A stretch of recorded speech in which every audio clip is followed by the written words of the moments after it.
Estábamos en las clases anteriores hablando de la teoría del delito culposo. Yo explicaba los elementos objetivos, los elementos subjetivos, pensando en un autor único. Bueno, supongamos un accidente de tránsito en que se imputa solamente a una persona el homicidio, las lesiones culposas. Y después me dediqué, antes de este tramo de las clases, a hablar sobre las relaciones entre culpa y omisión. Hablé de omisión propia y omisión impropia y di mi criterio con respecto a la aplicabilidad o no del tema de la omisión. La omisión propia no, porque la omisión propia es prácticamente todos los verbos típicos están indicando que son delitos dolosos. Pero en la omisión impropia sí habría una posibilidad de que alguien suponga que se pueden aplicar estos principios de la omisión impropia, comisión por omisión al delito culposo. Y ahora, en este tramo de la clase, voy a hablar sobre la actuación plural.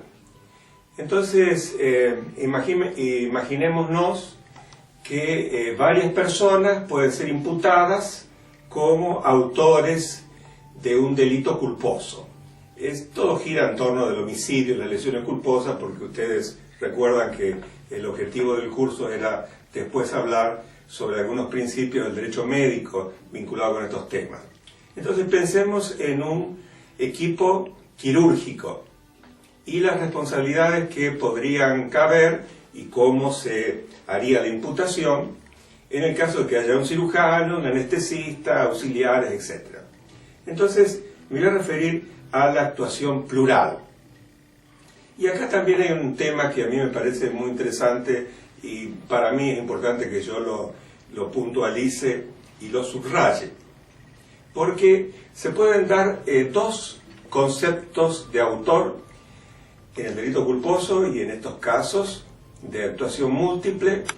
Un concepto llamado unitario o extensivo de autor y otro concepto llamado restrictivo, que tendría que también tenerse en cuenta las particularidades de las respectivas legislaciones, porque yo había dicho en algún momento de las clases que nuestro código tiene una regulación específica respecto de la culpa.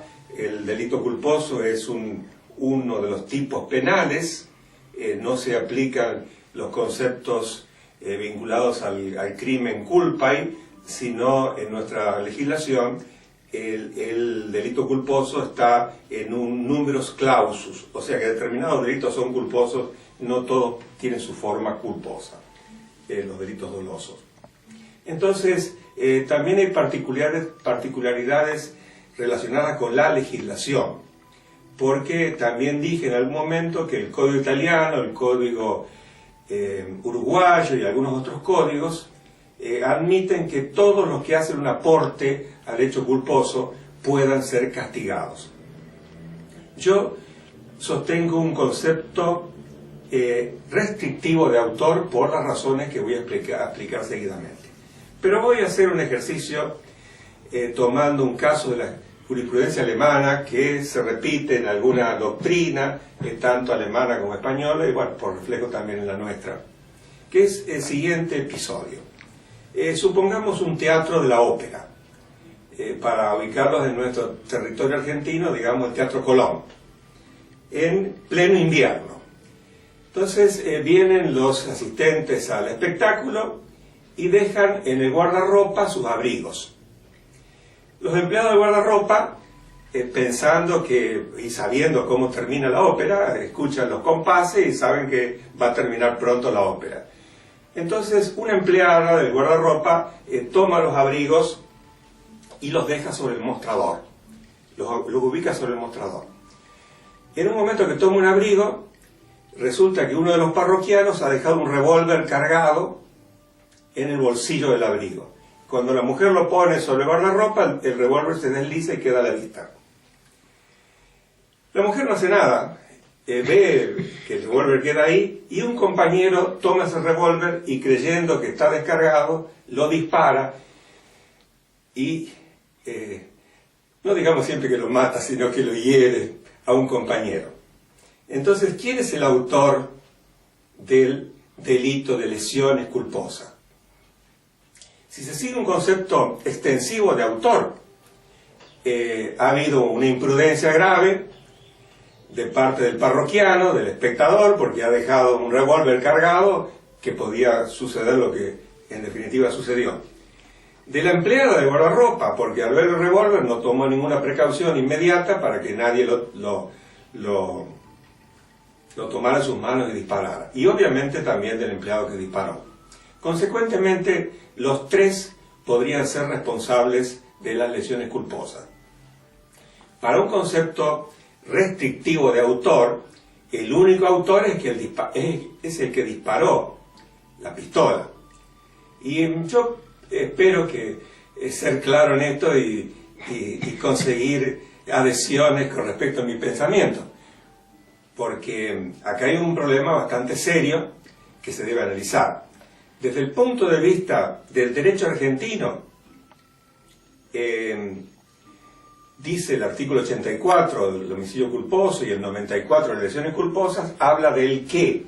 El que, por imprudencia, negligencia, etcétera, causare a otro la muerte o las lesiones. O sea, está pensando en un solo autor. Y no hay ninguna disposición del Código argentino que permita ampliar la imputación a quien hizo un aporte que no sea de autoría. Entonces, esto es muy importante, para mí es muy importante, porque si se castigase a alguien que ha hecho un aporte no decisivo al hecho culposo, se estaría no solamente infringiendo la ley, porque el Código en el artículo 84 no dice eso, en el 94 tampoco, ni tampoco existe en la parte general del Código algún dispositivo que permita ampliar el tipo y la pena a personas que no son autores. Entonces, sería un error grave de un juzgador que castigase al que hizo un aporte que no es decisivo y no es de autoría. Pero no solamente sería un error, sería una mala interpretación de la ley, sino que sería una decisión inconstitucional, porque se apartaría del principio de legalidad. Todos sabemos que el principio de legalidad significa que la ley tiene que ser previa y tiene que ser estricta.